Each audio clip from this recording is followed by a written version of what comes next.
Coach, we'll ask you to give us a couple opening thoughts, then we'll take some questions. Okay, the easy one is we're thrilled to be here, excited about being here. It's been a fun time with our club, and hopefully we'll play extremely well and keep it being fun. But practice today wasn't exactly sharp, so we've got some work that we can do between now and then. And I lost a battle yesterday at practice, so that's the reason I have a bruised lip. So if you take close-ups, my wife did not hit me, I assure you. Kicked the ball hit me right in the face, and I went down like you'd have thought to Muhammad Ali had hit me. But other than that, life is good. Coach, we have 4 questions already. We'll take them right in a row, beginning with Nicole. Roy, Nicole Arbach, USA Today. The other 3 teams that are here are similar to yours in that there's a lot of upperclassmen, a lot of experience. What do you think that says about this tournament and the teams getting to this point with that? You know, the easy answer would be that more experience handles tournament play better, but I think it was only 3 years ago when Duke won it with three or four freshman starters, but that would be the easy answer. But I just think there's so many really good players, so many really good teams that you want to be playing your best right at the end of the year, and you have a chance. And I think that older guys understand how fleeting it is and how sudden the season is over with, and so perhaps they focus a little bit more on that part of it. We'll keep moving right down the line. Mark Tracy from the New York Times. I think there's been some attention, maybe even more this year, and I think it's loving on kind of the way you talk, the accent, some of the sayings. I've never had anybody say that it was a loving thing. Well, about the way I think it is. Nice. I don't sense that. animus anyway. Yeah, but I was wondering if that's kind of how you grew up talking, and that's how you've always talked. If we wound the tape back to you a while ago, if that's the same way you talked, and if you've ever felt a temptation to moderate it, to speak with less of a regional accent. You know, when I went to North Carolina, when I went to Kansas, everybody talked about my southern accent. After several years, when I came back home, they told me I'd lost my accent. And then so when I went back, I don't know, I never asked anybody if I'd gotten it back or not. But, you know, it's who I am. I tried not to set a bad example for players and cursing all the time. So, you know, I guarantee dadgum to you, you know, that just comes out of somewhere, I don't know where, and dadgum and things. But I do slip up and I curse. And tried to, when I've gone my first year at Kansas, I told them I had 7 curse words all year. And most of my players thought I went past number 7, but I do try to do that. But other than that, I'm just being Roy. You know, it's I don't know if that's good or bad, but I've never tried to be anybody else. In that same area, Mike? Roy, Mike DeCourcy, Sporting News. These last 2 years, have they been therapeutic for you with all the other stuff that has gone around the program? Coaching Marcus and Bryce and Britt and these guys, has that helped you detach from the other stuff? Michael, no question, therapeutic is probably the proper word because I always say it's just made it a lot better. But we've had some junk swirling around that I haven't enjoyed and haven't appreciated and haven't felt good about things that were being said, but I could lose myself when I went out on the court with those guys. And Marcus, one of the greatest leaders I've ever had, and Bryce, one of the guys that I felt like improved throughout his career for 4 straight years, and that gives you satisfaction as a coach. And they were genuinely fun to coach. And this year, the same thing. I mean, you know, Theo, starting last year, you know, showing up at press conferences and the whole bit. I mean, he bothers my vertigo, because I'm always trying to figure out where he is. You know, where's Waldo coming in behind me kind of thing. He was one of the guys that grabbed me yesterday when I was going down. So, but these 2 teams have been very therapeutic for me. They've really made me feel good about what I'm doing, and they've allowed me to get away from the stuff. And when I was 17 years old, I was always a guy calling everybody when it was time to play pickup. When I was 19, at 6:30, 7 o'clock on Saturday morning, I was always a guy calling everybody about meeting at the golf course at what time.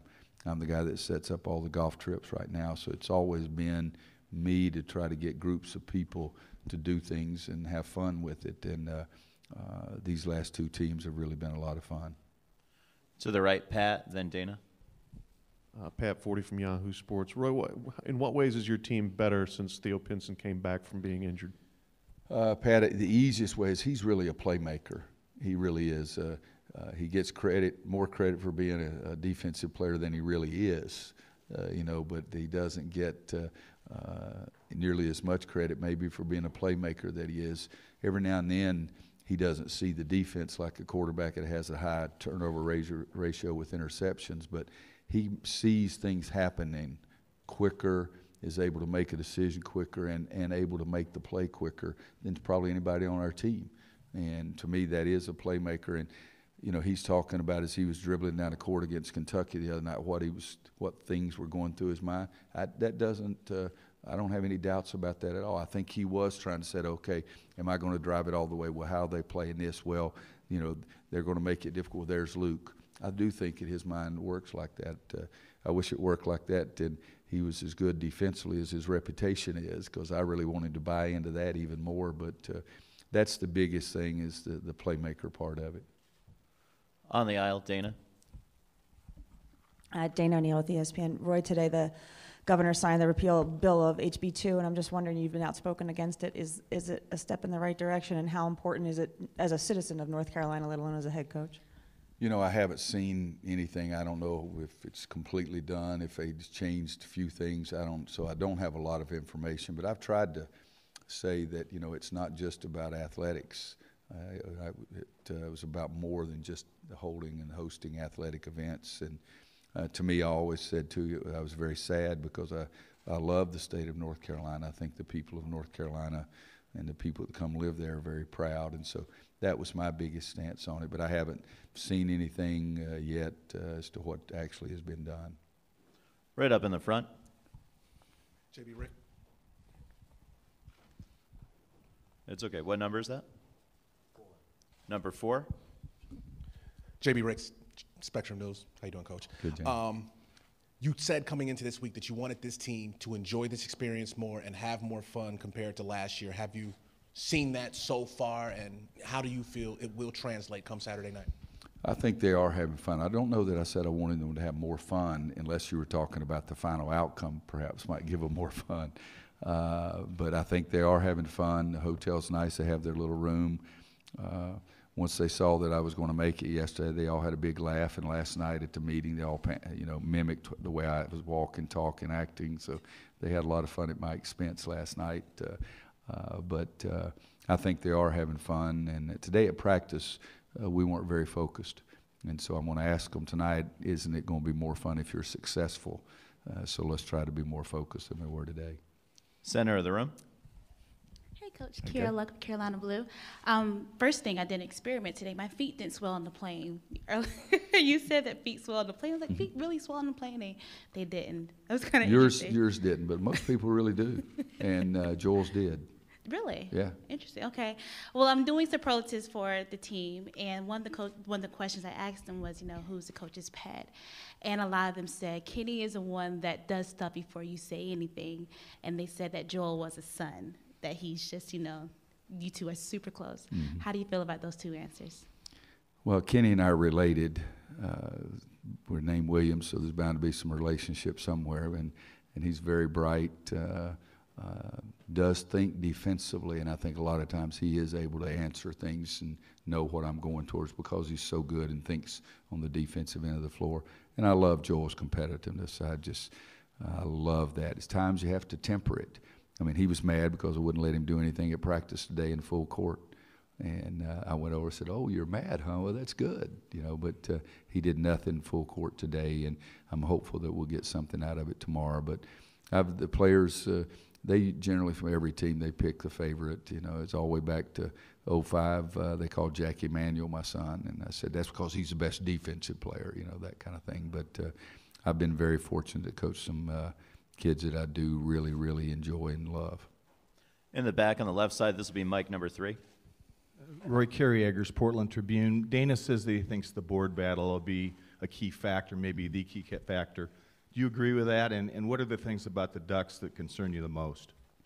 I've always felt that rebounding, and if Roy Williams, could only pick one thing, I would always pick rebounding as the most significant factor in determining who wins the game. Because I think the game's pretty simple. You get it, I get it. You get it, I get it. The only way for me to get more opportunities is to get more offensive rebounds, to give another shot, and to make sure that you don't get more offensive rebounds. So I've always thought that was extremely important, and we try to focus on it every year. When you get to this part, every year, though, there's 4 really good teams, really well-rounded teams. There's really no weakness in any of the teams, and I believe that. And so it's not like when you're getting to play some other team and you say, if we do this, we're going to win the game because this is such a big problem for them. We need to take advantage of that. I don't think you can do that. At least I haven't found anything yet on Oregon yet. I have already studied some tape on them. What scares me is how everybody can score, you know, with Brooks and with Tyler Dorsey and with Jordan Bell. They're so athletic. I try to figure out who the dickens do I have that can guard them. And so they present a lot of problems. And I saw them in Maui lose the first game, win a game in overtime, and they were not what everybody's saying Oregon was going to be. Since that, they're 31-3, and that's pretty daggum impressive. And so when I see them, I see a guy on the bench that I know a little bit and have a tremendous amount of respect for, and that he's got his team playing the way he wants them to play, and they're really well balanced. Coach, we'll move all the way up to the front, to the right. Okay. Pete? Roy, Pete Thamel from Sports Illustrated. You gave us in Brooklyn a little bit of a window into what you thought of President Trump's tweeting habits. You're 2 wins away, if you're fortunate enough to win, to maybe potentially go to the White House. I'm just curious, in a divided political era, and I was just in your locker room where I think they said 12 of the, the majority of the locker room didn't go that way politically. I'm just curious how you'd handle that opportunity. This is an easy one, really. There's nobody in this room as daggum superstitious as I am. You think I'm going to think about that?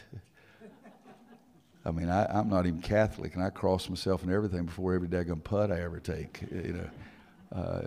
Talk to me about that if that is a problem, and I will give you an answer, I promise, but I'm not going that far. The biggest problem I've had with my team, seriously, since I got here is getting everybody to understand.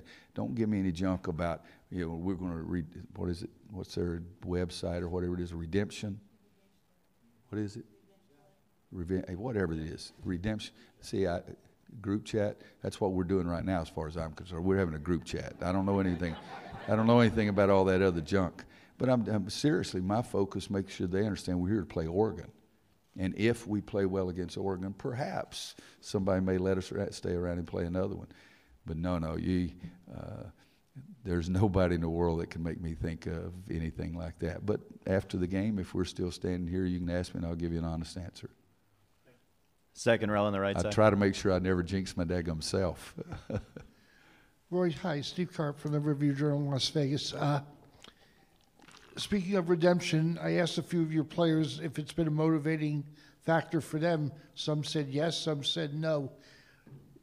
What's the sense of it from your perspective in just, the way your kids have handled from fall ball all the way right through to getting here to Phoenix? It's a hard question because I have to break it up. In the locker room was the most inadequate feeling I've ever had in my life. And it's hard. It's hard to think about it. It's hard to talk about it. Because my kids gave me everything they had. The other team made a big-time play. We made some big-time plays to get in that position. And so in the locker room, what I did is tried to tell them, let's focus on using this feeling as fuel, as motivation to work extremely hard in the off season. And that's really what I used it for. Maybe 2 or 3 times they've heard me say, what's the most fun you've ever had in basketball?